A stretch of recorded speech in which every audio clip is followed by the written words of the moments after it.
Hello dear students, welcome back to my channel physics SPC. Thermal property of matter का एक question.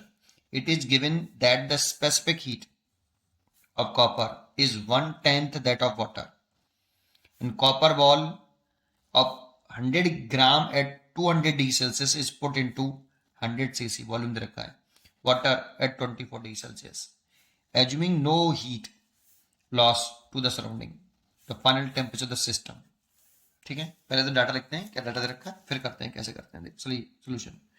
मेरे पास एक specific heat है copper ball की, copper ball ऐसे लिख लेता हूँ। कितनी दे रखी है? 1/10 है स्पेसिफिक हीट ऑफ वाटर। अब स्पेसिफिक ऑफ वाटर मेरे को लर्न होती है 1 कैलोरी पर ग्राम डिग्री सेल्सियस, ये लर्न होनी चाहिए बेटा। ठीक है, अगर यहाँ 1 कैलोरी रख दें तो 1/10 कैलोरी पर ग्राम डिग्री सेल्सियस, इतनी स्पेसिफिक हीट होगी कॉपर बॉल की। ठीक है, ये हमें डाटा गिवन था बेटा। फिर कह रहा है एक कॉपर बॉल जो है आपकी, एक कॉपर बॉल है, इसका जो मास है कॉपर बॉल का वो 100 ग्राम है। इनिशियल जो टेम्परेचर है वो 200 डिग्री सेल्सियस है, और एक हमारे पास वाटर है ये। अब किसी वेसल में बना लेता हूँ कि ये वाटर है, ये वाटर है, और इसका initial temperature TI 24 degree Celsius है। ठीक है, वाटर का। और इसका जो वॉल्यूम दे रखा है बेटा वाटर का, में वॉल्यूम ऑफ वाटर वो 100 क्यूबिक सेंटीमीटर दे रखा है, और डेंसिटी ऑफ वाटर हम जानते हैं 1 ग्राम क्यूबिक सेंटीमीटर। तो density is equal to mass upon volume से हम मास निकाल सकते हैं, density into volume. Density 1 gram per cubic centimetre into 100, तो 100 ग्राम आ जाएगा बेटा। तो जो मास है वाटर का वो आपका 100 ग्राम है। ठीक है, अब ये तो इनिशियल सिस्टम है। अब इन दोनों में, इन दोनों को अगर आपने क्या कर दिया, एक साथ मिक्स कर दिया, मतलब पुट कर दिया इसको इसके अंदर, ये कॉपर बॉल है बेटा, इसमें डाल दी, तो फाइनल पूरे सिस्टम का टेम्परेचर, फाइनल टेम्परेचर कितना होगा, है ना, ये कह रहा है। तो देखो इसका टेम्परेचर ज्यादा है बेटा इनिशियली, और इसका कैसा है, कम। तो जैसे इसमें इसमें आप मिक्स करोगे, ऐसे मतलब डाल दोगे कॉपर बॉल को वाटर में, तो ये इसका टेम्परेचर डिक्रीज होगा। दैट मीन्स ये हीट एनर्जी रिलीज करेगा, है ना, हीट एनर्जी रिलीज करेगा। और वाटर क्या करेगा, हीट एनर्जी को एब्जॉर्व करेगा, लेगा, ये निकालेगा हीट एनर्जी, देगा कॉपर, और ये वाटर उस हीट एनर्जी को एब्जॉर्व करेगा। इसलिए वाटर का टेम्परेचर बढ़ेगा और कॉपर बॉल का टेम्परेचर घटेगा। तो पूरे सिस्टम का टेम्परेचर कितना हो जाएगा, जैसे दोनों का टेम्परेचर इक्वल हो जाएगा, है ना, तब टेम्परेचर निकालना है हमें। दोनों का टेम्परेचर इक्वल हो गया, पूरे सिस्टम का मतलब इक्वल हो गया दोनों का टेम्परेचर, तब वो कैलकुलेट करना है। तो ये बताओ, ये एनर्जी रिलीज कर रहा है और ये एनर्जी एब्जॉर्व कर रहा है, लेकिन सराउंडिंग से ना कोई एनर्जी ली जा रही है ना कोई दी जा रही है बेटा। तो इसका मतलब जो एनर्जी रिलीज करेगा उसको ये एब्जॉर्व करेगा। रिलीज एनर्जी और एब्जॉर्व एनर्जी बराबर होंगी। तो बाहर से अगर कोई एनर्जी ली नहीं है और ना कोई दी है, कोई एनर्जी ना ली है ना दी है, तो जो एनर्जी ली जा रही है सिस्टम, इसको एक सिस्टम मान लें, इसको एक सिस्टम मान लें।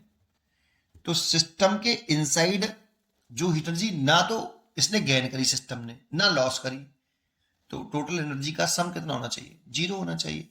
इसीलिए हीट एनर्जी जो एब्जॉर्व करी है और जो एनर्जी रिलीज करी है, उन दोनों का सम तो 0 ही रहेगा ना बेटा।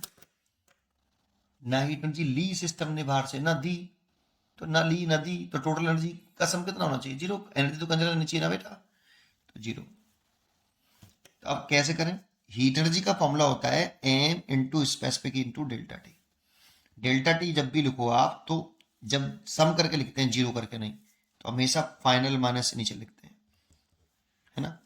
हमेशा सम करके लिखोगे तो फाइनल माइनस से नीचे लिखना।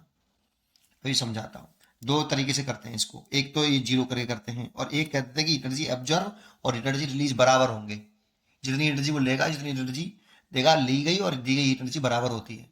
उससे भी कर सकते हो, पर इससे मैं तो इसे करता हूँ, लेकिन उससे भी करके दिखा दूंगा मैं आपको। पहले इस पर ध्यान दो, है ना। जब भी जीरो करते हो तो फाइनल माइनस इनिशियल लिखेंगे, ठीक है। करिए। तो कितना, पहले एब्जॉर्ब कौन कर रहा होगा, एब्जॉर्ब तो वाटर कर रहा होगा और रिलीज ये कर रहा होगा। तो एब्जॉर्ब वाले लिखे हैं, वाटर वाले लिखते हैं, M water, specific heat of water और delta T plus copper ball release कर रहा होगा तो copper ball, specific heat of copper ball और डेल्टा टी बराबर 0, है ना। तो वाटर का मास तो दे रखा है 100 gram, specific heat of water 1, final temperature निकालना है। इनिशियल टेम्परेचर कितना था वाटर का, 24 डिग्री सेल्सियस, प्लस ये कितना मास है, 100 ग्राम है कॉपर बॉल का। स्पेसिफिक हीट जो है 1/10 आई है, 1/10, तो 1/10 पुट कर दी, है ना। और delta T final temperature minus initial temperature कितना था कॉपर बॉल का, 200 डिग्री सेल्सियस, 200 डिग्री सेल्सियस बराबर 0, ये, है ना। सॉल्व कर लो इसको। देखो ये 0 से ये 0 कैंसिल हो गया। अब एक काम करते हैं, इस पूरे वेक्टर को उधर ले जाते हैं। तो ये 100 हो गया, ये फाइनल टेम्परेचर माइनस के 24 इज इक्वल टू माइनस का 10 फाइनल टेम्परेचर माइनस के 200। देखो इस 0 से ये 0 कैंसिल हो जाएगा, तो ये हो जाएगा 10 final temperature minus 240 is equal to minus का टी फाइनल टेम्परेचर और प्लस के 200 हो जाएगा बेटा। इसको इधर ले आओ। तो ये कितना हो गया बेटा आपका फाइनल टेम्परेचर, इस वाले को आप इधर ले आओगे तो ये 11F हो जाएगा, 11TF, और इसको ले जाओगे 240 प्लस 200। नेक्स्ट पेज पे बताता हूँ। तो ये कितना हो जाएगा बेटा, ये हो गया आपका final temperature is equal to, ये हो गया 440 ओवर 11, इसे काट दो तो 40 डिग्री सेल्सियस टेम्परेचर हो गया बेटा आपका। तो फाइनल टेम्परेचर होगा 40 डिग्री सेल्सियस। एक आंसर तो यही हो गया, देखो डी चॉइस। और आप चाहो तो ऐसे भी कर सकते हो कि जो हीट एनर्जी एब्जॉर्ब करी है, मतलब ली है उसने, किसने, वाटर ने ली है, और हीट एनर्जी जो रिलीज करी मतलब दी है किसने, कॉपर बॉल ने रिलीज करी है, ये दोनों बराबर होंगे। लेकिन जब इसको करते हैं ना तो उस वाली कंडीशन में जब हम हीट एनर्जी लेते हैं एम एस डेल्टा टी, तो एम एस यहां जब लिखते हैं तो ज्यादा वाले में से कम वाला घटाते हैं हमेशा। जब ऐसा लिखोगे तो ज्यादा वाले से कम वाला घटाना पड़ेगा हमेशा, फाइनल वाले से नहीं करते फिर इसमें, है ना। तो क्यू एब्जॉर्ब लिखें, तो क्यू एब्जॉर्ब तो वाटर ने करी है ना, स्पेसिफिक हीट ऑफ वाटर। अब बताओ वाटर का टेम्परेचर फॉल होगा या इंक्रीज होगा, ये चेक करना पड़ेगा। देखो ये एनर्जी रिलीज कर रहा है ना, तो इसका तो टेम्परेचर घटेगा, ये एनर्जी एब्जॉर्ब कर रहा है तो इसका बढ़ेगा, तो इसका बढ़ेगा तो इसका मतलब फाइनल ज़्यादा होगा वाटर का और इनिशियल कम होगा।